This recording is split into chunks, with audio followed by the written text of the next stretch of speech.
আজি আমি সদৌ অসম নাথযোগী ছাত্ৰ সন্থাই কোকৰাঝাৰ চহৰৰ মাছমজিয়াত জমিয়ত উলেমা হিন্দ নামৰ সংগঠনটোৰ মুৰব্বী আৰছাদ মাদানীৰ প্ৰতিকৃতি দাহ কাৰ্যসূচী ৰূপায়ণ কৰিছোঁ।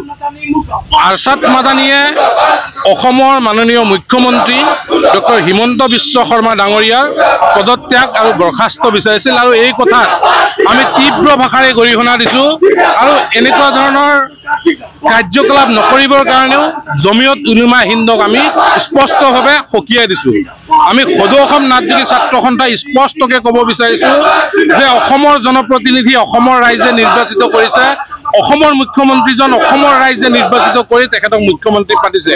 গতিকে অসমৰ ৰাইজে জানিব যে ডক্টৰ হিমন্ত বিশ্ব শৰ্মা ডাঙৰীয়াই ভাল কাম কৰি আছে নে বেয়া কাম কৰি আছে, আৰু তাৰ প্ৰতিক্ৰিয়া অসমৰ জনসাধাৰণে দিব। গতিকে আমি স্পষ্টকৈ গম পাইছোঁ যে এই বিষয়টোত আৰছাদ আদানী ডাঙৰীয়াই এনেকুৱা ধৰণৰ মন্তব্য কি কাৰণে দিছে যে তেখেতসকলে আচলতে ভয় কৰিছে, তেখেতসকলে ভয় খাইছে, যিহেতুকে হিমন্ত বিশ্ব শৰ্মা ডাঙৰীয়াই তেওঁ বলিষ্ঠভাৱে পদক্ষেপ গ্ৰহণ কৰিছে যে অসমত থকা যিবোৰ চৰকাৰী মাটি আছে সেই চৰকাৰী মাটিসমূহ বেদখল মুক্ত কৰিব বিচাৰিছে আৰু যিটো আধাৰ কাৰ্ডৰ নিয়ম সেই আধাৰ কাৰ্ডৰ নিয়ম নতুনকৈ তেওঁলোকে বনাব বিচাৰিছে।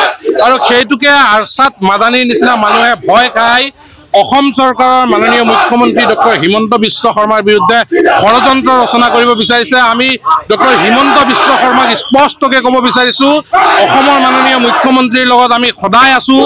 তেওঁ যিটো ভাল কাম কৰিব প্ৰতিটো ভাল কামত আমি সদৌ অসম নাথযোগী ছাত্ৰ সন্থাই তেওঁক সহযোগিতা কৰি যাম। গতিকে আৰছাদ মাদানীৰ নিচিনা ব্যক্তিৰ বিৰুদ্ধে তেখেতক বলিষ্ঠ পদক্ষেপ ল'বৰ কাৰণে আহ্বান জনাইছোঁ। আৰু এটা বিশেষভাৱে আহ্বান জনাম যে অসমত এতিয়ালৈকে যিবোৰ বেদখল মুক্ত হৈ আছে চৰকাৰী ভূমি সেই গোটেইবোৰ মাটি বেদখল মুক্ত কৰিব লাগে আৰু অসমখনত খিলঞ্জীয়া জনগোষ্ঠীৰ স্বাৰ্থ সুৰক্ষিত কৰি ৰাখিব লাগে।